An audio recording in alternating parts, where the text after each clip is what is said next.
Hey, how about you, everybody? Welcome into this week's edition of the Auburn Live Recruiting Show. I'm your host, Jeffrey Lee, Senior Recruiting Editor for Auburn Live on 3. And today is absolutely Wednesday, September the 20th, 2023. And Jay, I think that's funny for some reason. Brother, it's just the way it's the presentation. I got the cadence. As you just learned, I'm joined, as I always am, 63% of the time by Mr. Cole Pinkston. Mr. Jhead. How about you, fellas? All right. How about we're back up? We were at 55. Now we're at 63. Is it because I'm in the man cave today, Jeff? Yes. Extra 3 bonus points. Look, as my sister once told me, C's get the breeze, Alan. So, you know what? We're almost at a C, baby. Oh, that is true. Hey, what we're going to do today, we're going to get some questions from the corner pretty quickly. We're going to talk about some new offers, some new news as far as recruiting goes, the visits we've seen over the past few days. Lots to talk about recruiting-wise. This is your recruiting show. First and foremost, dude, listen, we want to welcome in our new sponsor for the show. At least this show. HelloFresh, folks. If you haven't heard of HelloFresh, you need to know now. Fantastic, dude. I have been taking advantage of it. This is kind of how it works. You know, it's kind of like a deliver a meal, right? Kickstart a fresh fall routine with HelloFresh. HelloFresh handles all the meal planning and shopping to deliver everything you need to cook up a tasty meal right at home. They do the hard part. You get to take the credit. I have done this twice already. When it comes to options, it's big inventory here. Honestly, more is more. That's why HelloFresh menu includes 40 recipes and over 100 add-on items to choose from every week. This past week, big dogs, this is me and Jessica and the 3 boys. We had the HelloFresh Tex-Mex beef taco pies. Check that out, big dog. Like it. Listen, the kids, they won't eat hardly anything, dude. They love this. I was like, man, that's a big win right there. I mean, dude, everything is included. I mean, even the daggum red onion. They throw the red onion in there. And then so we were like 2 nights later, boom, family chicken sausage, pizza, fondue. I thought this would be a miss with the kids. Huge, dude. Even Luke's a little 10-year-old, he won't eat crap, dude, unless it's full of sugar. He loved it. And man, it came like this it kind of little, it's not a cooler, but it was enough to give me confidence that nothing is spoiled. Yeah. It's a pretty cool little bag, actually. But everything you need, cook it up, dude. It's like you're making a big not homemade, but a big supper. And they've just brought all of the ingredients to you. Here's the instructions and cook it. It's fantastic, dude. I'm a huge fan now. HelloFresh, go check them out. Yeah, big fan. Go check them out. Listen, we've got a promotional code here. Go to HelloFresh.com/50AuburnLive and use code 50AuburnLive for 50% off plus 15% off the next 2 months. Huge deal, folks. HelloFresh. If you got a small family, you're real busy, you got soccer practice and all this, man, this is a perfect one-night supper for you. Go to HelloFresh.com/50AuburnLive. That's 50AuburnLive, all lowercase, one word, and use 50AuburnLive for 50% off plus 15% off the next 2 months. Appreciate HelloFresh jumping in here with us, big dogs. Jeffrey, they're really good about promo codes too, all the time. I mean, me and my wife Emily, we've been doing this for a long time. Actually, HelloFresh. Yes, HelloFresh. And man, the way that groceries are, you actually save some money on these meals. I'm not lying. You really do. It includes everything down to the seasoning that you're going to put on your food. Everything. And you know what I like best? You don't get left with a bunch of leftovers either. Like it is for that meal. Then you don't have your fridge just completely jammed up with stuff that you're never going to eat, so you're not wasting food. And you're right, Cole. Per the pound, you are absolutely saving money. You're not paying those gas transportation costs and everything else. So those of us that are worried about that bottom dollar a little bit, that are in that middle class with me, this is absolutely the ticket. I love the honesty of HelloFresh too. When you go in there and you're picking your meals, it's like, do you care about health? You're like, no. I can take it or leave it. All right, so we got some burgers. We got this. Like, okay, let us take you to the good stuff. Yeah, man. All right, well, good stuff, man. It opened my eyes. I am a big fan. HelloFresh, 50 Auburn Live. Go check them out. We appreciate them. What we're going to do is we usually wait till the end of the show to get to our questions from the corner. But, man, it feels like by the time we get there, we've talked about a lot of subjects that people are asking about. And we want to let them dictate the show, at least the first half. So we're going to get right into the questions this week, and then we're going to talk about some things on the back end that we think are relevant to the Auburn football recruiting fan. First question up today comes from JAFAUR. Are there two or three commits that you predict a big jump in the rankings?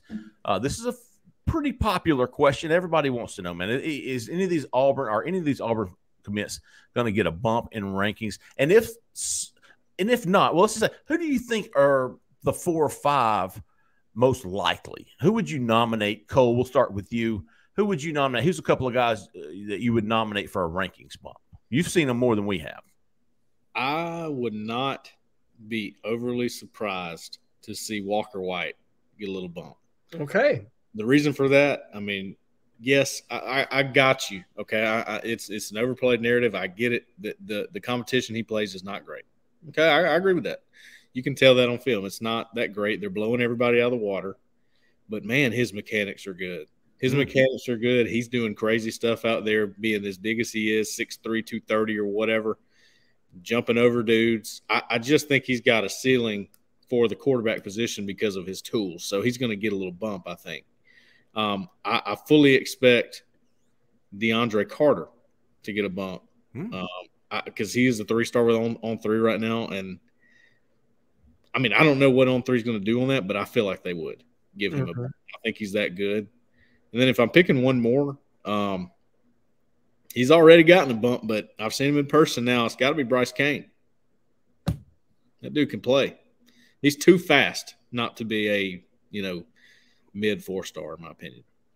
Not Auburn. On 3, Charles Power puts a lot of incentive on, not a lot of incentive, but a lot of emphasis. Thank you, Jhead, on speed. He loves speed. So, Jhead, who do you got?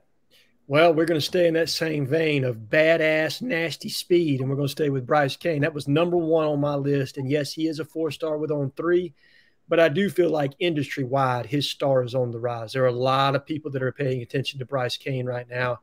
I mean, it helped to have as many reporters as we did at that big game for people to be able to see and be exposed to what he can do. The next one, Jalua Salmon for me. Outstanding senior season. He's really showing versatility on both sides of the ball. I think on 3 has him as a consensus 3-star, or as a 3-star, but he's a consensus 4 all the way around. But I think with on 3, he's going to rise somewhat. And then Cole, I am shocked this guy was not on your list. But wait, I was going to come back and say it actually. TJ Lindsey to me is an absolute 4-star. Those are 3 guys to me that will definitely – and look, I think Auburn's got some on the commit list. If I'm being completely honest, they're going to fall some.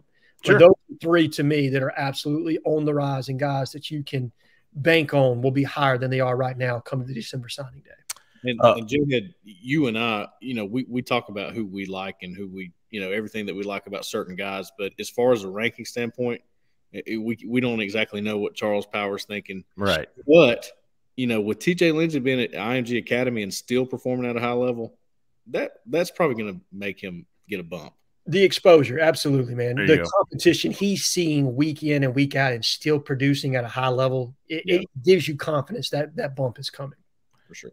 The only one I could see happening, and I'll be quick about this, but I haven't watched this tape. Y'all know I don't do that. But D'Angelo Barber is so well respected among everybody that I talk to, who I trust their opinion of, that he's a consensus 3-star. I think rivals might have him as a 4, but everybody else has him as a 3. He's an on 3 industry ranking 3-star. But dude, people love him. College coaches, SEC linebackers, defensive coordinators, they love this freaking kid.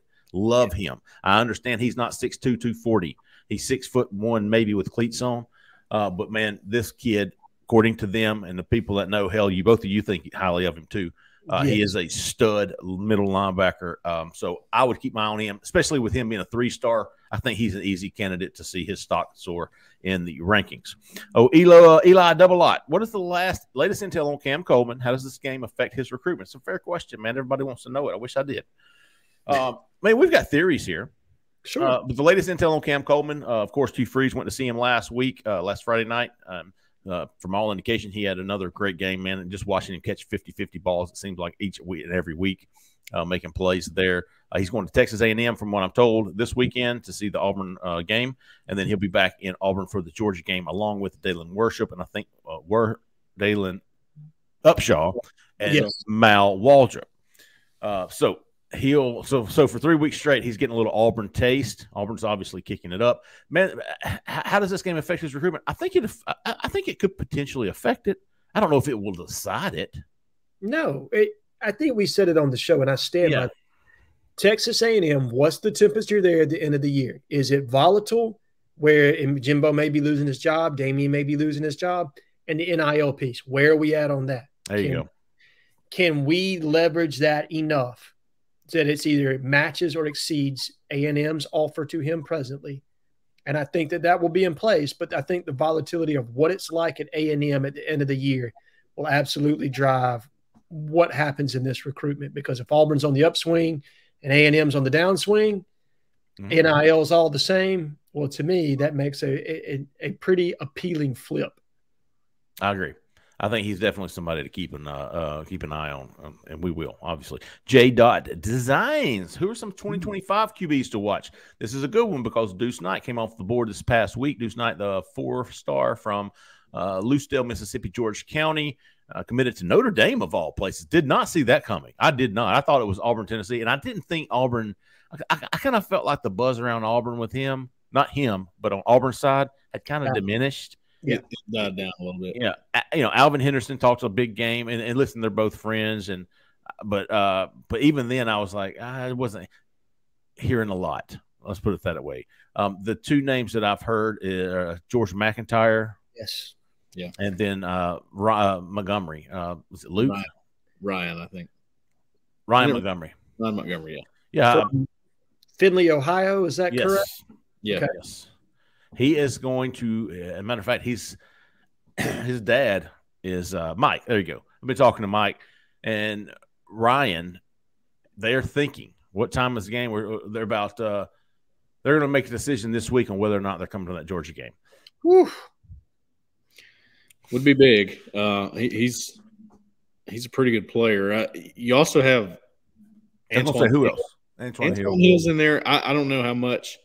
Feel like he was sort of on the same level as Deuce Knight as far as how hard Auburn's recruiting. And I do think Auburn was recruiting Deuce Knight pretty hard at one point, but then maybe just opened things back up and said, let's just look around. And I don't know all the reasons for that, but we definitely started hearing less about him. And that's for sure. To back up what Jeffrey's saying, I've been hearing the George McIntyre buzz for a while now, and I think the door's open there. I honestly believe that it is. I think he's number one, isn't he?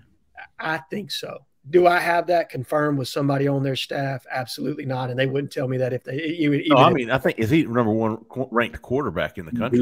I'm looking at it right now. He's number two. Bryce Underwood. Yeah, I mean that kid's insane. Deuce Knight number 3. KJ Lacey number 4. Antoine Hill number 5. We're going to see a lot of shakeup. This was an early list. Ryan Montgomery's in the top 20. He is a 4-star as well. But there's a connection there. I'm almost positive. I think Mike McIntyre, head coach at FIU, former defensive coordinator at Ole Miss, is his uncle. His brother played for his father at Vanderbilt University. I think they're tied in to Kent Alston.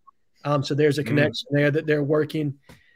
But, yeah, they're legitimately in the game there. Would I call them the leader? No, but I thought Alabama was the runaway leader for George McIntyre probably about 3 months ago. Yeah. I would say that has changed considerably, and that there is a group of schools there now where I thought that it was just one school sticking out for him. Oh, let's see. That's a good question, though. Those are going to be the 2025 quarterbacks. Obviously, is going to be the first position really you're keeping an eye on.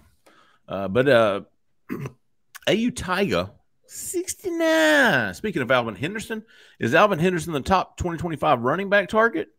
Does Deuce Knight committing to Notre Dame affect his recruitment? That has no effect on Alvin Henderson. I know listen, every year you're going to get kids talking about package deals. We're going to the same school, this and that. Dude, I'm seriously, it hardly ever happens. It's fun to write about. It's fun to read about. It's fun to talk about. It never happens. No, it's less than 10% unless they're 20. 1 out of 10. I think that's fair. 9 out of 10 times they don't go to the same school. Right. If they're brothers, different deal, right? Yeah, but for sure. If they're like just BFFs, nah, I'm with you on that. I truly can only think of one. I mean, remember we thought the Langston Hughes guys were going to stick together. They're all at different places. Really the only one I can think of is James Smith and Quay Russaw that did that. Yeah. That's it. That's all I got. It's funny how Alabama seems to be able to make that happen. Interesting. I'm just picking out Alabama. I would say is the number one target. If he's not, he's up there with someone else. He's right in that spot. I will say this. I honestly think if you were to go look at Auburn's board, I think Anthony Rogers would be number one, but he's committed to Alabama. And I think Alvin Henderson's 1B. Yeah. Did you know there's a running back called Bo Jackson? Yeah. We talked about this. I can't remember where he's from, but how unfair is that? Cleveland, Ohio. That's right. Huh. Good for you. His dad's a fan. All right. AC 97. As of now, how big is this Georgia game visit list? Woo-wee. My goodness, son. Here's the thing, man. Listen, I think you're still in the point in the program where you don't really give a shit what the score is, the outcome of the game. You want these kids on campus. You want them to see the environment at its peak. Yes. Right. I mean, listen, from what I've seen from Georgia, I don't think Auburn can win, but I'm not expecting 56-3. No, absolutely not. No. Okay, anybody that watched the South Carolina game, and that game was in Athens, right? That wasn't at South Carolina. Yeah. Remember South Carolina didn't think the stadium was that loud. Right. So, to me, Georgia's a little bit of a work in progress, yes. Do I still favor them to win the game? Absolutely, because of the advantage they have on the line of scrimmage. But let's be honest here. Stetson Bennett did some things at quarterback for that Georgia team that they don't have in this year's quarterback. Yeah, he was good. Crazy. Mike Bobo, very good play caller. Not the same OC they had last year, or it doesn't appear to be at this point. Maybe they get that going. But right now, I think that's going to be a competitive game. 1-2 scores max. But you're right, Jay Lee. The environment, the atmosphere, selling need, playing time, all those things you sell in year one, I think that's going to be there. And if I'm Hugh Freeze, I'm putting a lot of eggs in that basket of putting a good showing on the field against the Georgia Bulldogs. Presently, we have 7 confirmed official visitors. KJ Bolden, the 5-star, still expected to come. Jeremiah Beeman, the 4-star defensive lineman that's committed to Alabama, is coming. Auburn commitments, Joseph Phillips, Walker White, D'Angelo Barber. All 3 of those guys are coming. Favor Edwin, who likely or arguably is the top offensive tackle, at least in the high school ranks, is coming for an official visit. And then Laquan Robinson, the JUCO safety, is coming for an official visit. So right now we have 7 official visitors. That's a lot, folks. And listen, that's probably not all of them. And then the unofficial visitor list will be endless. I think we've gotten the question a couple of times. Why would you set all these official visits up for a game that you might lose? I've gotten that question a couple of times. And I think the answer is, how cool is it if you're a recruit to sort of hang out with the coaching staff and be around them while they're preparing for one of their biggest games? I just think that is so much more valuable than if they win or lose that game personally. And by the way, I don't want to get off on a tangent, but you're talking about Georgia and what they are right now. Mm-hmm. I think probably the biggest thing is that there's a lot of pressure on them to three-peat, and it's only been done once. I don't know if y'all knew that or not. You want to try to take a guess at who has done it? In 30s. Yeah, in the 30s? I would suspect Alabama. Army. No. Notre Dame? Mm-mm. Minnesota. Minnesota. Thanks, Zach in the back. Yeah. Oh, wow, Zach. All over it. Oh, man. It was Minnesota. They won. They did the three-peat. They're the only one to do it. So a lot of pressure on Georgia to do that. And look, each game is going to get harder for them for that reason. Interesting. Now, and I will tell you this, the other thing, and I think maybe people are not looking at it this way. How many of those are commitments, active commitments that are coming in to recruit for your school? They've already been there a ton of times, okay? So whether they get all the attention in the world to them is irrelevant. They're there for the atmosphere. They're there to help out. these are all guys that are locked. You think Walker White's looking at, the Georgia game and going like, man, they didn't show me enough attention at the game. I don't know if I'm shaky on my commitment. Yeah. Absolutely not. He's there to help pick up guys like a Laquan Robinson, flipping a KJ Bolden. You know what I mean? That's what they're there to do and to help execute. So understand that, yes, it's 7, but really it's 2 with five additional assistant coaches that are coming in to help you recruit. I think if anything, Walker White's feeling pretty good about his decision right now. Looking at last week when they opened up the offense, quarterback can go crazy. That's absolutely right. Good stuff there. Oh, Coochie Rabbit's back this week. He wants to know which current defensive back wide receiver recruits could play either side of the ball. Malcolm Simmons and Jalewis Solomon. Go ahead, Cole. Take it. I think Coochie Rabbit knew the answer to that question. He just asked it because he wanted to confirm it to himself.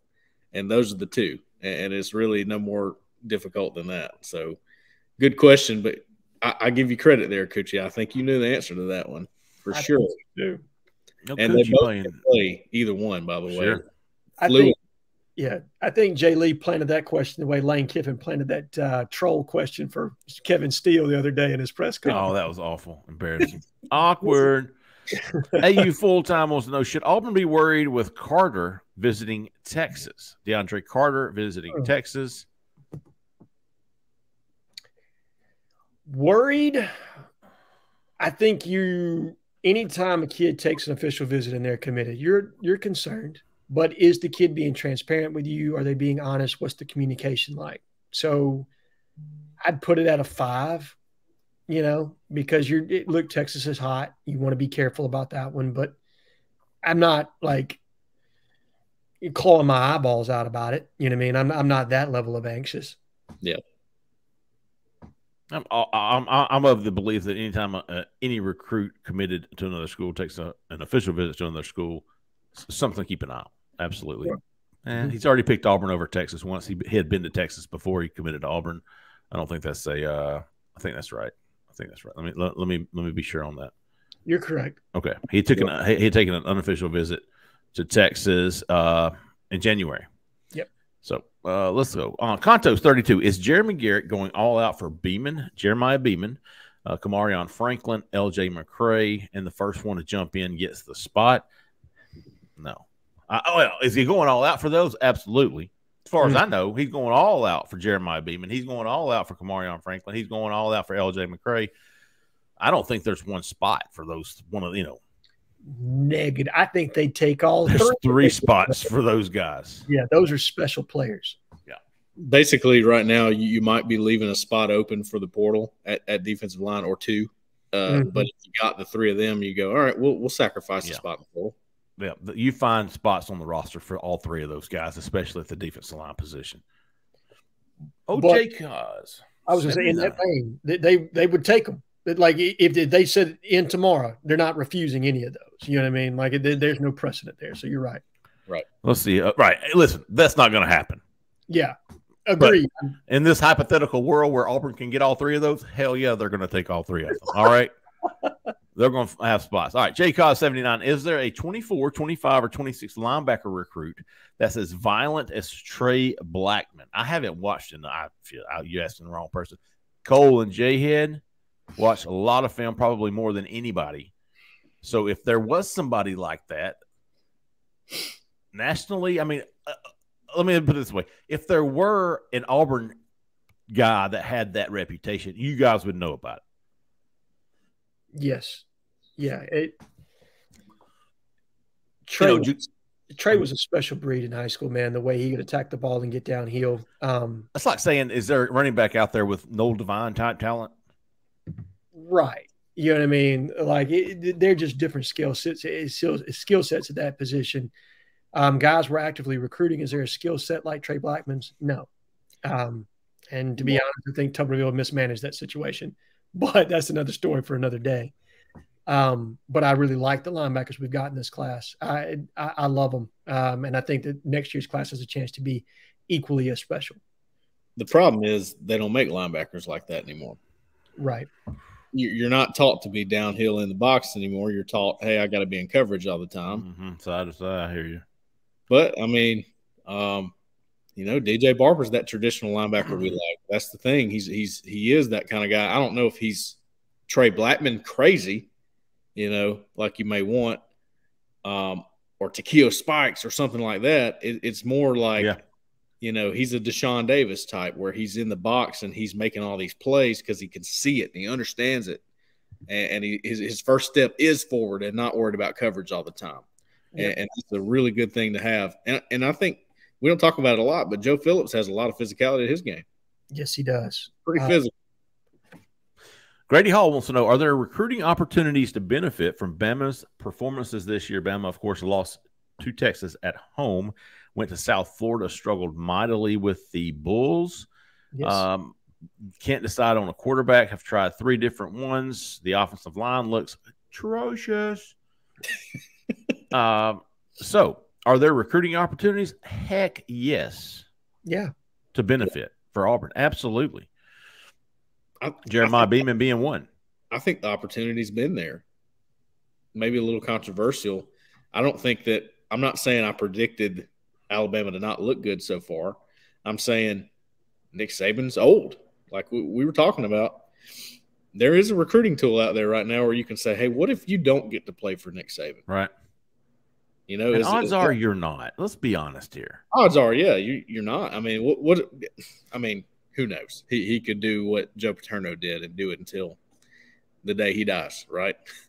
That could be how he goes about it. I don't know. I can't predict. He's 71, by the way. He'll be 72 in October.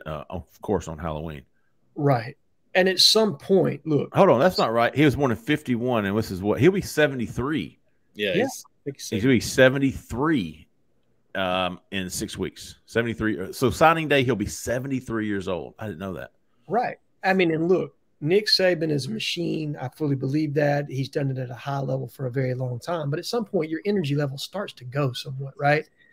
Is he going to be able to continue the pace that he's been on for the last 15 years at Alabama? I just don't Tell me you haven't seen a different Saban this year. I have.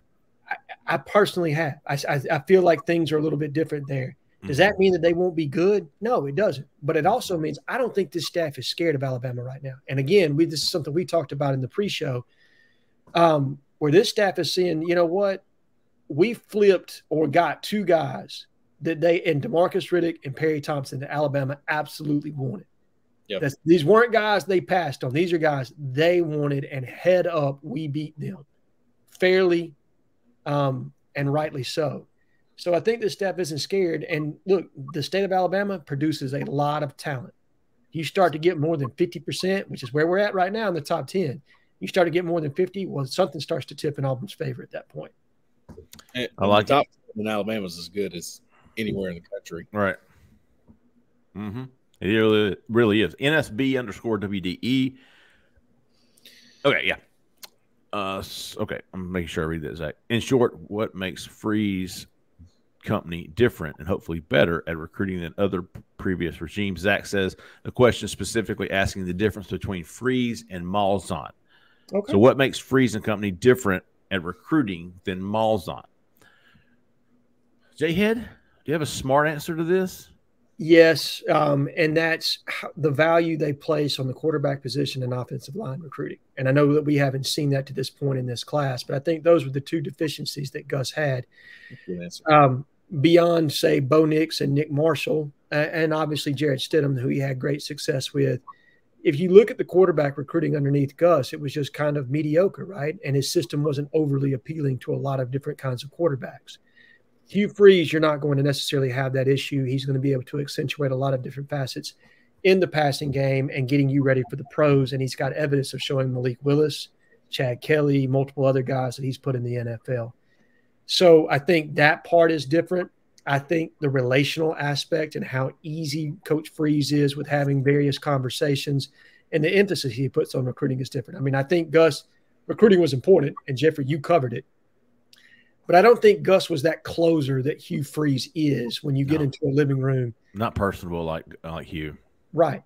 You know, he had great assistants that recruited. You had Travis Williams. You had Charles Woodson. You had multiple – McGriff was on that staff.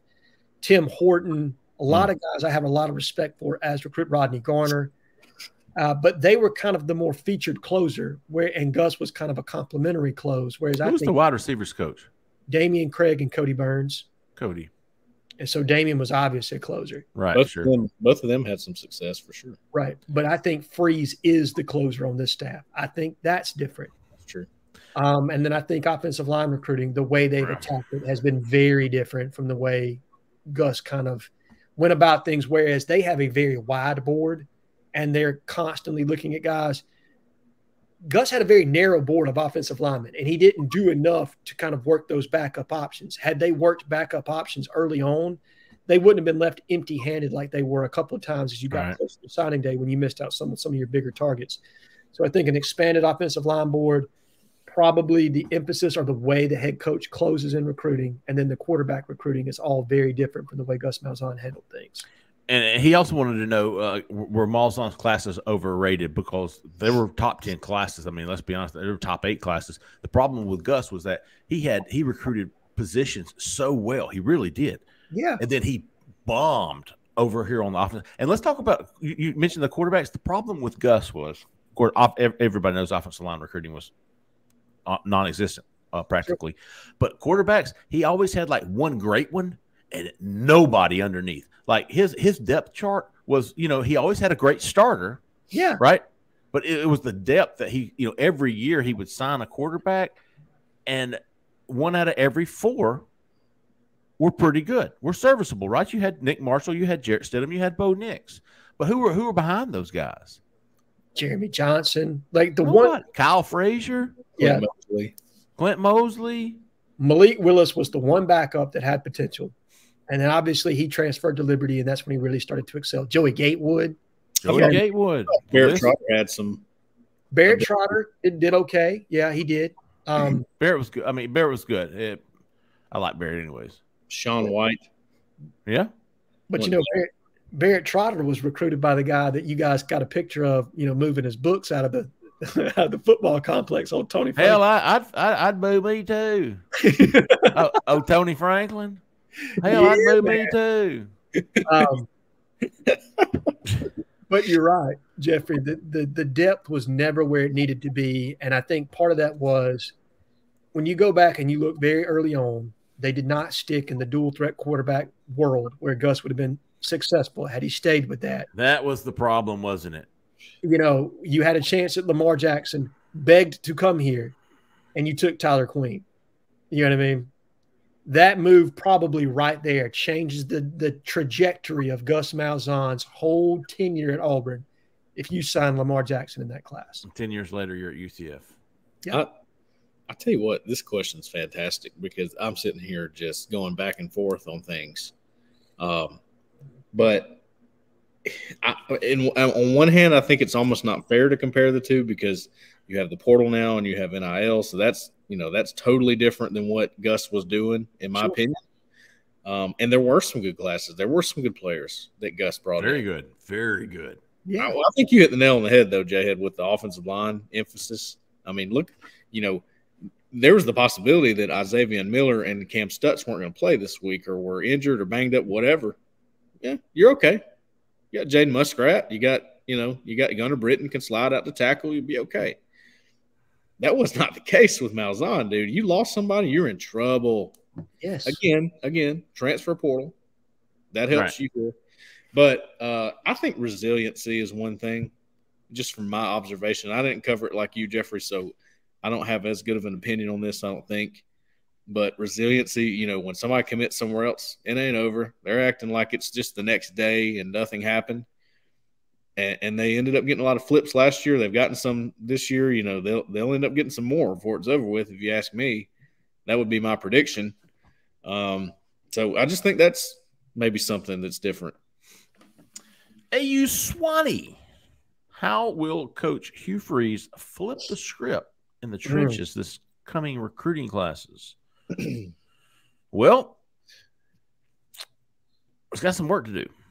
But we saw what he did in the transfer portal. You just heard Cole talk about it. You just heard Cole talk about, well, if this guy gets hurt, guess what? He's got another guy ready to go in. But you can't do that year in and year out. You're going to have the high school guys. You're going to have to build the depth from ground up. Yes. And let me get my numbers right. They signed 5 high school offensive linemen. Yes. Not 4 like I thought. Connor Liu, Tyler Johnson, Clay Whedon, Dylan Senda, Braden Joyner. Yep. So you've got 5 guys, 5 true freshmen right now. You got DeAndre Carter, and they want at least they're offering guys at least 2 more. At least 2 more, plus a JUCO. Yeah. If they can get him. I absolutely think and I've been saying that for a while, that they wanted the JUCO to help layer the depth. I mean, look at the class that Eston Harris came in. 1 offensive lineman in that class. That's way too top heavy in certain spots. Is that the sophomore class? Yeah, it's the redshirt freshman class right now. He'll be a sophomore next year. That is wild, man. It is, isn't it? Like that's where we were in the Harsin era, that we took 1 offensive lineman in that class. That is a recipe for disaster, because you're right, Jeffrey. You can only recruit the portal so much. It's expensive to recruit the portal. Very. 2, offensive line is a cohesion position where guys need to be groomed together collectively as a group. People kind of miss that, you know what I mean? And the transfer portal, while we got some really great kids out of it, it's a little bit of a mercenary mindset, right?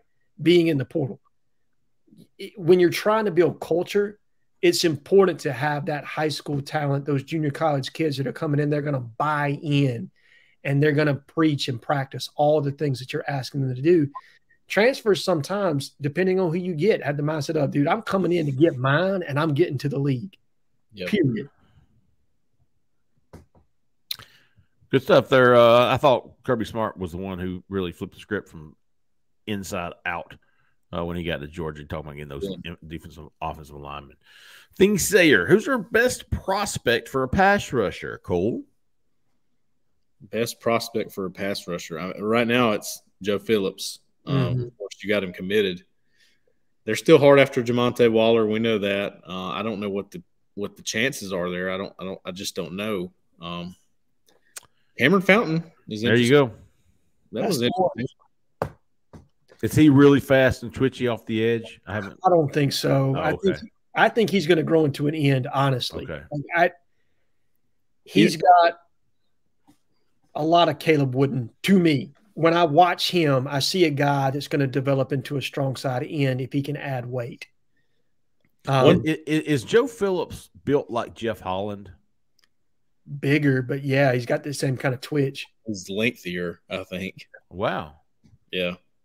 Yeah, because he's a prospect now. Joe Phillips. Could you see him coming off the edge and being a problem for offensive tackles? Okay. That's what he is. That's what he is for sure. Look, and in Ron Roberts' scheme, the way he loves to play him in space and then line him up down in the box, Joe can do all of that. And I think he's going to truly excel in this scheme. Speaking of Waller. Can I say this real quick, Jeffrey? Sure. It just kind of popped in my head. Maybe another difference is I don't feel concerned when thinking about how they're going to fill out a roster, this staff. I think they've proven that they're going to do that well at every position. Now, you still have some limitations right now, but my gosh, you got 20-something players out of the portal. You did everything you could, right? So offensive line, defensive line, pass rusher, where they may not get that in the high school class, they're going to load up there in the portal. There you go. They're going to do it.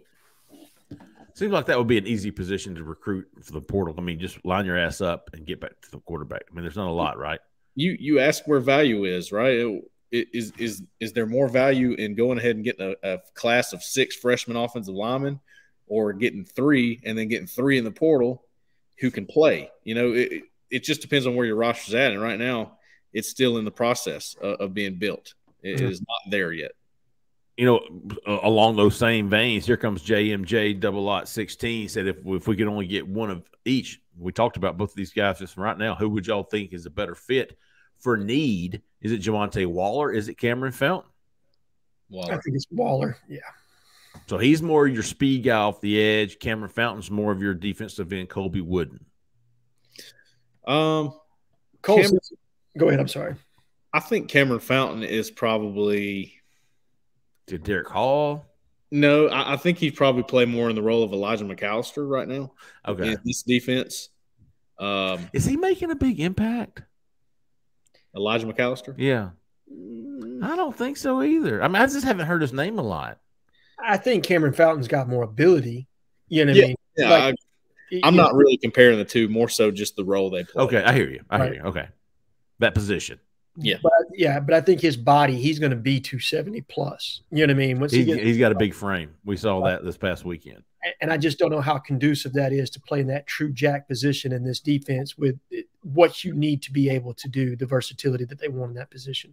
Well, I think what Ron Roberts' defense is, the NFL has started this trend where they call somebody a positionless player. Absolutely. That's like the honey badger. Like, you can line him up wherever you want to. He's going to make a difference. In my opinion, Jamonte Waller is that kind of football player.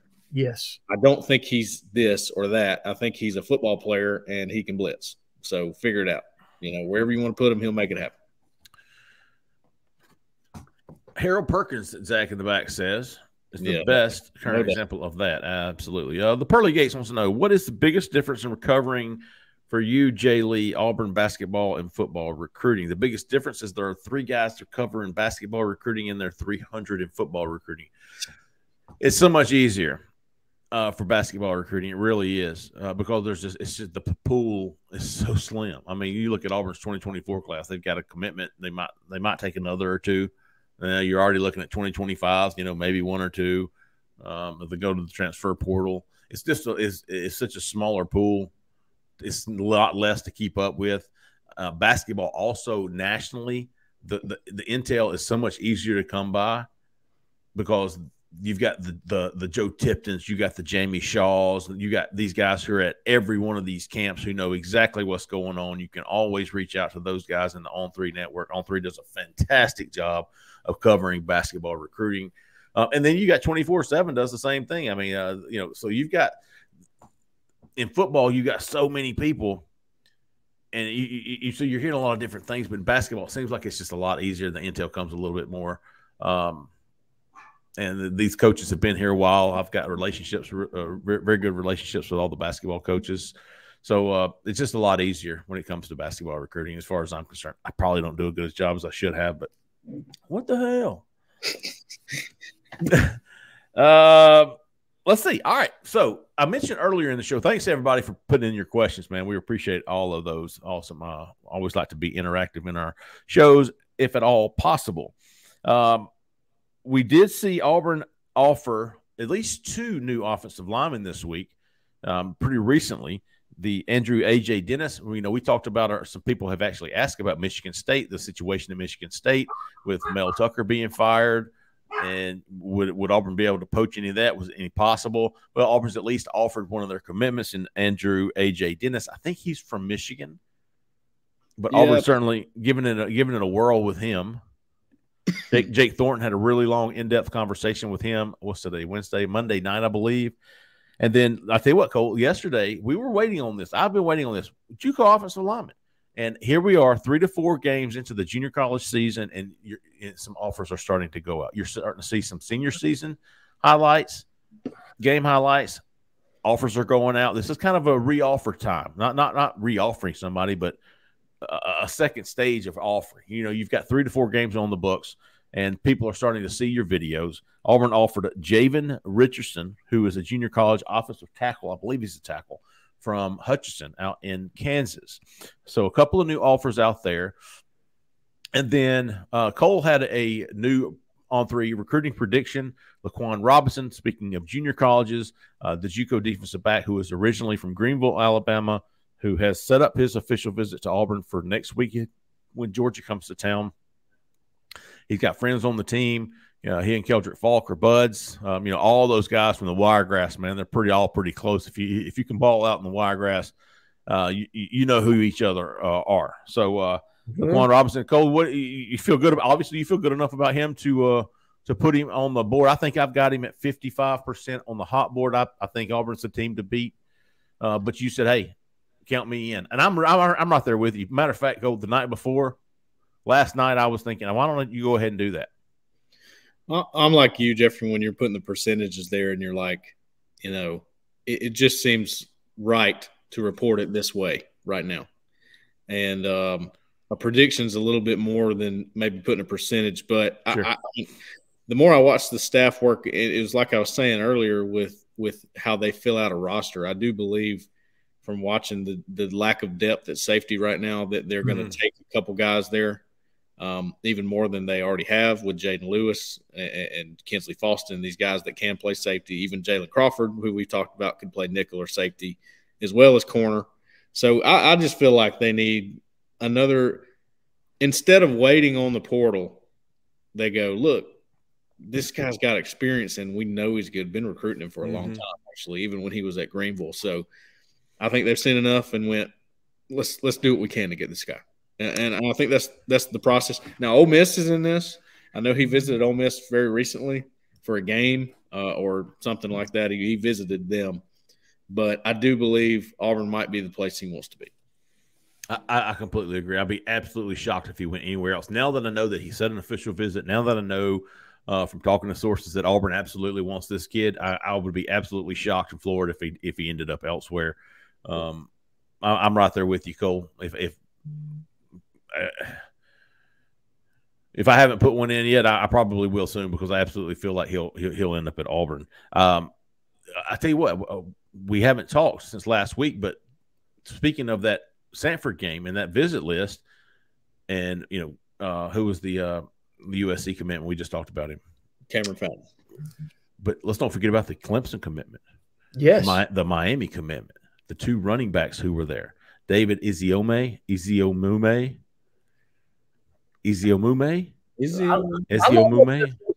sure don't want me saying it. That's for sure. I think it's Eziomume. Okay. Eziomume. We're going to go with that for now. That sounds good. And Kevin Riley. Both of these 4-star running backs were in Auburn. We saw them with our own eyes. Cole saw David. Cole saw the Clemson commit. We spoke briefly with Kevin Riley. He declined. But, we have been tracking this running back board and kind of knew probably some more names are going to pop up because what do we have? Duke Watson. We knew about Duke Watson, who was kind of up here, and then he was down here, and then he was up here. Or he never really got back to that. Remember when Auburn offered him? Auburn was all over him. Thought he might commit, flip from Louisville. Then it kind of died down. He didn't come to Big Cat. Haven't heard much about him since then. And then, boom, here we are with the Sanford game, and here comes Kevin Riley, and here comes David Eziomume. And I thought that was very interesting. Talked to some people after that game, and Auburn loves this Eziomume kid. Really love his ceiling. And I feel like if you get one of those two guys, Jhead, to go with Fat Burnett, now you cook him with some peanut oil. You really are. And to me, why not shoot high? Because I don't think it's a guarantee at this point that Jarquez Hunter is turning pro like we assumed at the beginning of the season, right? So either you get a marquee back in this class or Jarquez Hunter returns. You know what I mean? Like it to me, it's a win-win. So there's no fear in going after a mainline guy. And I honestly believe if they get towards the end and they think Jarquez is turning pro and they're not going to get one of these guys, a guy like Brandon Hood will be there if they really want to turn to that player at that point.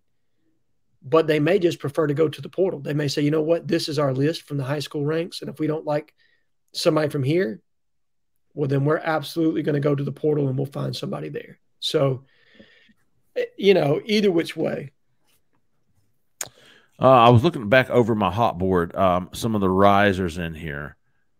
Well, obviously, Laquan Robinson made a big jump over the weekend. Yes. Looking back at the offensive, I'm pretty sure just having those two guys on your running back board now, Kevin Riley, David Eziomume. Listen, man, I've got Cam Coleman at 25. I feel like all the interest from him and Auburn over the next few weeks, and you got to think he's coming back for the Iron Bowl. Probably see him again in December. Hugh Freeze was, as far as we know, that was the first game Hugh Freeze went to. Boom. And then, hey, let's don't forget about that tight end from Utah, Roger Saliapaga. Yep. Yeah, I think Auburn's moving on up the ranks with that one. I don't know if I'm ready to put a prediction in for Auburn or anything like that, but Auburn, Oregon, Colorado.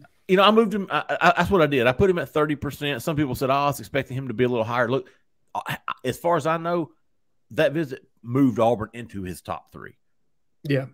That's about as good as you can hope for coming out of that visit, is that now Auburn is a factor with Oregon and Colorado, and then you hope they stay there, maybe move 1 or 2, and then you come back in November for the official visit for the Iron Bowl, and then he leaves there going, maybe they're number 1. Maybe they're not number 3. Maybe they're number 1. And I think that relationship with Big Agamai is huge. When you talk about how close-knit that community is, that Pacific Islander, Samoan background there, I think that's going to play a massive factor. Does that mean that you get him out of, who are his other 2? Colorado, who's as hot as anybody. Did they really feature a tight end in their offense? All right. Oregon, who I know has a lot of players with Polynesian backgrounds that are on their roster. Does he feel comfortable there? Where does he feel most comfortable? And I think Ben Agamai is going to be a big part of that. And look, that's a position of need. We absolutely want to flex tight end in this class. I think right now he's the most obtainable, given that Florida looks a little bit better this week. Yeah. Than they looked the previous week. I think flipping Amir Jackson is now going to be a little bit more difficult. Mm-hmm. So if you're looking for a guy, and then look, a guy, and Cole, I hope I'm not stealing your thunder here, but a guy that was on your hot board that absolutely has been intriguing to me, and you hear he's got had a massive senior season so far, but that's Jaylen Brown. I think that's a name worth tracking, and a guy that I'm trying to get some film on right now so I can kind of see, but you love his frame and love his size. That's for sure. Yeah. Where did I put him? Oh, I put him on the defensive line. Okay. Yep. He is interesting. There's a couple of in-state guys like that, obviously, that are still out there, like him, Reese Baker, and a couple guys that I'm tracking too. But it's the in-state guys at this point. You think if you get to this point and they don't have offers, that might be a bad sign. But who knows? I mean, you never know how senior seasons are going to go. The 3 of us sat here and said a long time ago, "Hey, everybody, let's calm down a little bit. We still got an entire season of football to go here. There's a lot that's going to happen." So, because June, July, that felt like signing day. It really did. Yeah, and who was the kid out of Opelika that we offered late last year? The one that was committed to Coastal Carolina. Brent Williams. Yeah, Brent Williams, who I think has a chance to be a very good player at Auburn when it's all said. Notice, by the way, he got in against Sanford and put his hand on the ground. Was not playing Jack, was playing in. Thought that was interesting. I was looking over the hot board, and man, I'm just doing the stats for these guys, but Malik Blockton, as far as I'm concerned, has been having a damn good year. Yeah, I don't know if y'all have watched the video I put together of him from all the highlights I got the other night. He played well. He's better than I thought. Yeah, he's I don't know that he's, I don't know where he ranks. Unbelievable length, and he is really growing into that frame the right way, and he looks good, and he's athletic. So you add all those things together, and he's got the makings to be a really good defensive lineman one day. I think he's a work in progress getting there, but, he's going to be very talented when he gets up there. Well, that's going to be fun. It's going to be interesting to track the Georgia commitment list. Visitors list. See if anybody falls off the official visitor list. If anybody is added onto the official visitor list, we'll have a full rundown of the unofficial visitors next week. Auburn obviously goes to Texas A&M this weekend, so it'll be a little bit quiet on the Plains. I do have some how about yous this week.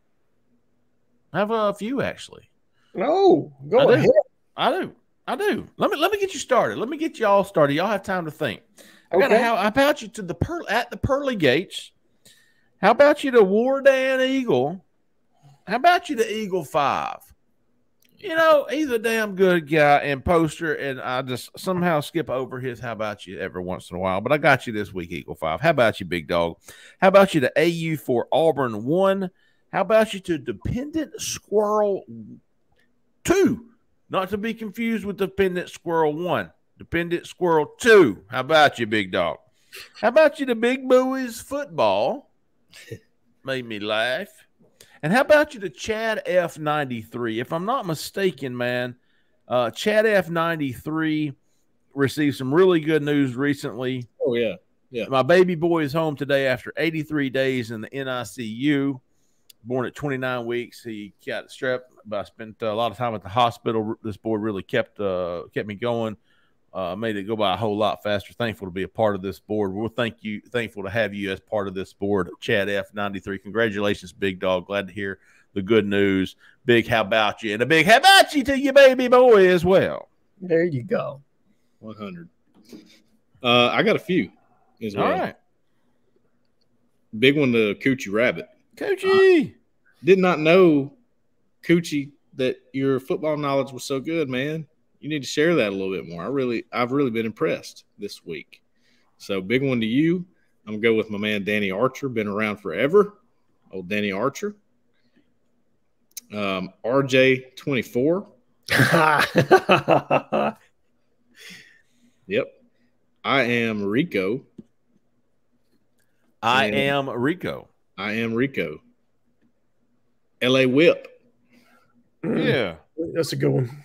And I also go in for Chad F. And my man Souls. Go with Souls. Oh, Souls. All right. That's some good how about you, Jhead. You got anything you want to follow up with?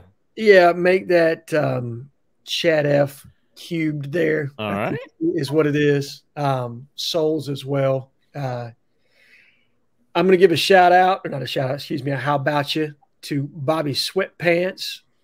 He had an interesting dialogue with Rice the other day that got me tickled.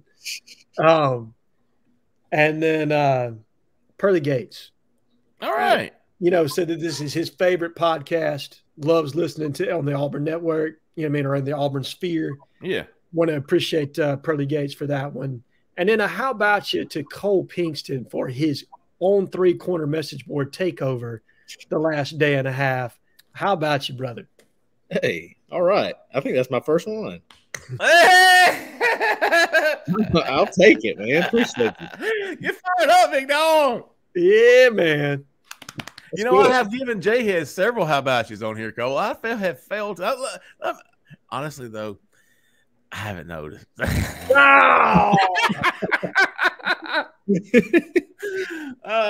Only today, man. I was in the woods today. I was in the woods from 5 a.m. to 2:38 a.m. I mean p.m. I was speaking Mr. Allen's language yesterday, so yes, sir. You okay. were. All right. That plays into it, I think. A little bit. I was in the kitchen cooking up my Hello Fresh, big dog. Oh, I hear you, big dog. Hey, you need to try I think it's the pork and pepper enchiladas. Ooh, yes. That was I added that every week. Like that was the one I kept having to. In fact, I now even when we don't have HelloFresh, I cook that one on my own. Okay, that's my favorite, man. I did try some Tajin on my watermelon. Y'all remember people talking about the Tajin seasoning? Tahini, is that what? How was it? No, it's Tajin. Yeah, tahini. That's what it's called. That's what I said. Hey, put that on some pineapple. Tajin was good. Cajun. Oh, I thought you said Cajun. No, Tajin. I just assumed you were talking about okay. Yeah, we'll call it. Right? Is it Italian? Brother, you don't want me to try. No, I tried it, man. It's good on watermelon. I don't know that I like it better than salt, but it's good. I hear you. I can see where some people would like. Okay. Pineapple. Put it on pineapple. It's a game changer. Okay. All right. We're going to do it and put that down. All right, folks, let's cut it off there, man. Great show as always. Thank you so much for all the support with those questions. We appreciate the talking points, man. We want to talk about what you guys want to hear about. So we appreciate all the questions there. We will be back Sunday night, obviously, for the call-in show. I think Cole and Justin will be back Thursday with a little football show. We'll be all return on Friday with a modcast. We'll see what Auburn does this weekend as they travel to Texas A&M. I think it's a 2:30 p.m. Central Time kickoff. 11. That's right, because I'm going fly fishing. Going fly fishing in the afternoon, so I'll probably catch the second half later. But yeah, we'll be back Sunday night for the call-in show specifically. Well, that'll do it, man. We appreciate everybody listening, man. We appreciate everybody watching. As always, appreciate all the Auburn Live on 3 subscribers. Absolutely love what we're doing, and we couldn't do it without you. Thanks again, man. For Cole, for Jhead, for Zach in the back, I'm Jeffrey Lee. Y'all stay out of the left lane. See ya.